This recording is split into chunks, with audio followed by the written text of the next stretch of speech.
Alhamdulillah, bismillahirrahmanirrahim. Ihya Ramadan Ehsan Group of Companies ini kita dah adakan selama 32 tahun. Tapi kebelakangan ini, dalam 15 tahun ini kita adakan secara lebih meriah lah, di mana kita santuni 3,000 ke 3,500 orang setiap tahun. Kita jelajah ke negeri-negeri seperti hari ini di Melaka, semalam saya di Selangor, dan besok saya ke Johor dan Melaka dan seterusnya. Dan Ihya Ramadan ni, dalam bulan Ramadan, Ehsan Group of Companies ni kita agihkan bantuan kepada yang memerlukan. Kita sasarkan kadang-kadang ke kawasan-kawasan pedalaman juga. Kita pergi ke macam felda-felda dan juga kita pergi ke kawasan pedalaman untuk agihkan bantuan kami untuk mereka yang memerlukan.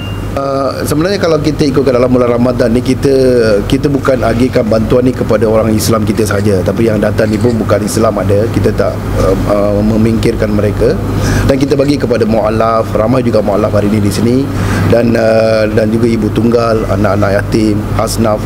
Kita raikan 100 penerima hari ini di sini. Dan ni kita bagi ni untuk, yalah, walaupun sumbangan ni bukan besar sangat, tapi cuma dalam bulan Ramadan ni memang sangat membantu untuk mereka persiapan untuk hari raya dan sebagainya lah.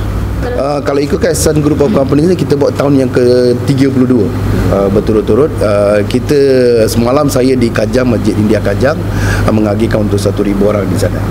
Kita bagi beras dan RM150 duit tunai dan sekempit beras untuk setiap seorang, dan barang-barang dapur sekali. Kita bulan Ramadan ni kita bagi bantuan sebegini, tapi selain daripada itu kita ada juga buat bantuan-bantuan lain macam untuk pendidikan, dan kita ada wakafkan masjid, kita ada wakafkan surau, dan kita ada wakafkan juga satu dewan untuk sekolah menengah dingkil di Selangor, Sepang Selangor. Every year kita sasarkan paling kurang pun 3,000 ke 3,500 orang, dan kita agihkan zakat saja hampir 400,000 setiap tahun untuk asnaf sahaja.